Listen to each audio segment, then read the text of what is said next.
Hello guys, good morning. Welcome to our YouTube channel. और आज हम अपना नेक्स्ट पार्ट पढ़ने वाले हैं इलेक्ट्रोस्टैटिक्स में। वो है हमारा कूलम्ब्स लॉ। कूलम्ब्स लॉ आप सभी जानते होंगे कि कूलम्ब्स लॉ क्या होता है। कूलम्ब्स लॉ हमेशा दो चार्जेस के बीच में लगता है। कूलम्ब्स लॉ क्या होता है, दो चार्ज के बीच में लगता है। दो चार्ज के बीच में लगता है। हमारे पास कोई 2 पॉइंट चार्जेस होते हैं। उन 2 पॉइंट चार्ज को कुछ डिस्टेंस पे रख देते हैं। देन उन 2 पॉइंट चार्जेस के बीच में अट्रैक्शन और जो रिपल्शन फोर्स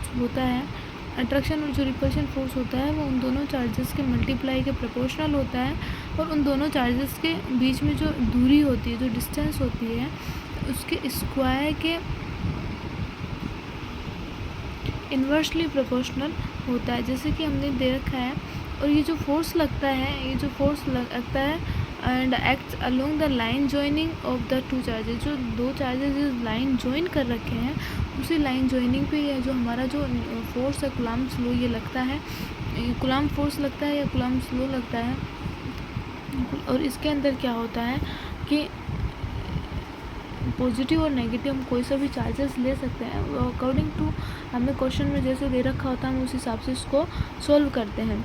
सो हमारे पास 2 पॉइंट चार्ज जो हमने लिए हैं, Q1 और Q2 2 पॉइंट चार्ज लिए हैं, वो जो कि हमारे R डिस्टेंस पे रखे हैं। सो कूलम्ब फोर्स क्या होता है कि दोनों चार्जेस के मल्टीप्लाई के प्रोपोर्शनल होता है। तो F proportional Q1 and Q2, और इन दोनों चार्जेस के बीच की जो डिस्टेंस है, उस डिस्टेंस के जो स्क्वायर है उसका इन्वर्सली प्रोपोर्शनल होता है। So that F proportional 1/r²। दोनों फोर्स क्या है, सेम है, तो हम दोनों फोर्स को एक जगह करके लिख सकते हैं। F proportional Q1 Q2 upon r², where F equals to K Q1 Q2 upon r²। जहाँ पे हमारा जो K है वो K क्या है, हमारा जो K है वो K है हमारा प्रोपोर्शनलिटी कांस्टेंट होता है। और K डिपेंड्स ऑन 2 फैक्टर्स, वो 2 फैक्टर्स पे डिपेंड करता है।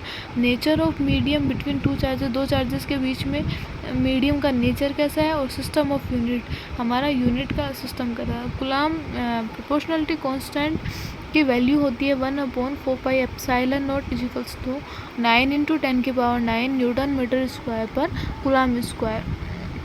ये हमारे प्रोपोर्शनलिटी कांस्टेंट की क्या होती है, वैल्यू होती है। फिर एप्सिलॉन जो है हमारा, वो होता है परमिटिविटी ऑफ फ्री स्पेस, कि फ्री स्पेस के अंदर परमिटिविटी एप्सिलॉन होती है। सो ये होता है हमारा coulomb force.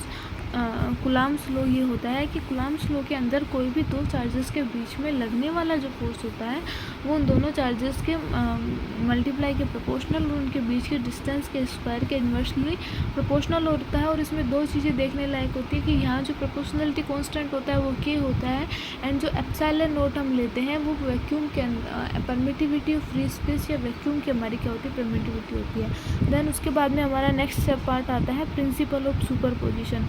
Principal of superposition क्या होता है कि हमने कोई एक चार्ज ले लिया, टेस्ट चार्ज ले लिया Q0, तो उसके आसपास बहुत सारे सराउंडेड में बहुत सारे चार्जेस हैं। तो इसमें ये है कि जिस चार्ज को जितना फोर्स उस टेस्ट चार्ज पे लगाना है वो लगाएगा। उसमें कोई भी दूसरे चार्ज का कोई इंटरफेयर नहीं है कि उस चार्ज की वजह से इसका चार्ज कम हो गया या उसकी वजह से इसका चार्ज कम हो गया। नहीं, इस पर जिस चार्ज को जितना जो चार्ज लगाना है वो लगाएगा। ये हमारा क्या होता है, principle of superposition. Which definition, the force applied by the one charge particle on another charge particle is independent on the presence or absence of another charge particles.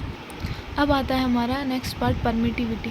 Permittivity क्या होता है, परमिटिविटी हमें बताता है कि कोई भी दो चार्ज बॉडीज़ होती हैं, उन दो चार्ज बॉडीज़ के अंदर इलेक्ट्रिकल इंटरेक्शन कितनी दूर तक होगा, उसको हम क्या बोलते हैं, परमिटिविटी डिटरमाइंस करते हैं, जो कि जिसकी वैल्यू होती है 8.85 × 10⁻⁻12 कूलम्ब स्क्वायर पर न्यूटन मीटर।